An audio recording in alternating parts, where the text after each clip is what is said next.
Okay, Legend of Korra episode 6 and 7. Not much really happened. No development within the story plot. But however, there was development within the characters within the story. Episode 6 starts off where it left off, with Lin and Sue.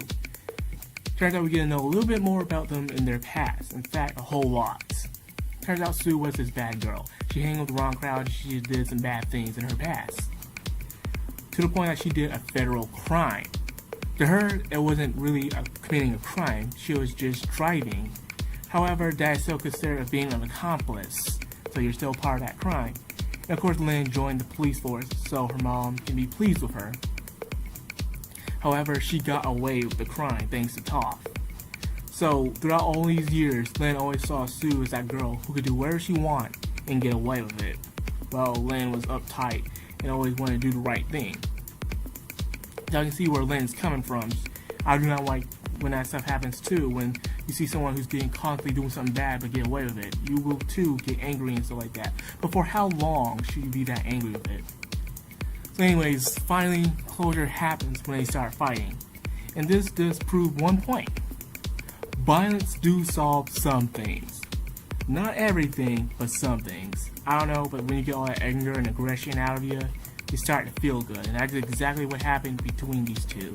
These two, after they fought, started to get along and told how they feel, and they finally kissed and made up. Next part of the story lies with Bolin and Opalum. Opalum wants to tell her mom that she wants to go to the air temple so she can train with her airbending powers, while Bolin had to take the courage to tell that he doesn't know how to metal bend because he's embarrassed. He's been trying to train for years to metal bend, but he couldn't do it for some strange reason. But now he finally got the courage to tell that he wants that metal bend, so yeah. That was pretty much it between them. Next side of the story was with Zahir and his gang. For some reason, he wants to take out the president of Republic City, but he decided to cancel his plans and just like, hey, forget about him, we can do him some other time. Let's just go straight for the Avatar before she gets even stronger.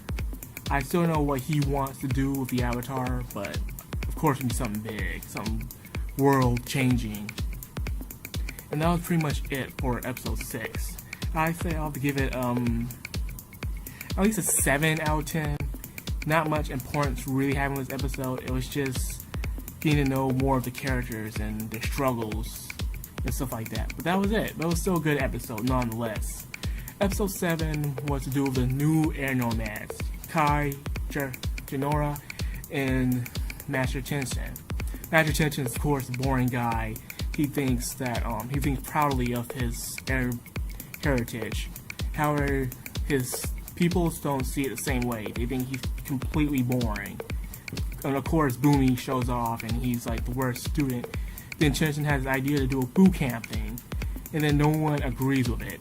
On the other side of the story, Kai is convincing Jinora to break some of the rules, like play around with baby bison or skip class and stuff like that to have some fun. And of course, I see this thing where the bad guy and the good girl just get along. It's kind of predictable, so I didn't really care much about it.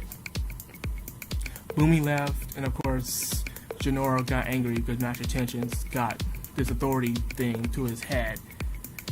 And then Kai and Jinora goes out to find some baby bison, and then some posers comes up and decided to capture them and take them back to Ba Sing Se, Earth Queen.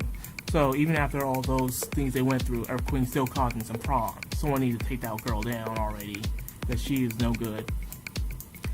So the Air Nomads decided to get together to save Kai and Jinora from those posers.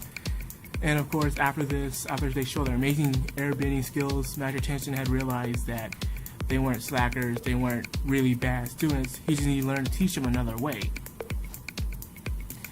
In the end, that was pretty much it. Like I said before, not much development within the story, but it's just these two stories were only made for us to know more about the characters and see them how they interact with each other. So once again, I will also have this episode a 6 out of 10, episode 7, because nothing really didn't happen. It was just closure and character development, but that was it. No plot, the hero wasn't in it or nothing like that. It was just boot camp, and that was it. So tell me what you guys think about this. Was this good, was it not, or was it just refreshing to see the characters just doing their thing, not have to worry about saving the world or danger? They're just learning how to coexist with each other. Well, anyways, don't forget to like, comment, and subscribe. This is Macron on Anime, signing out.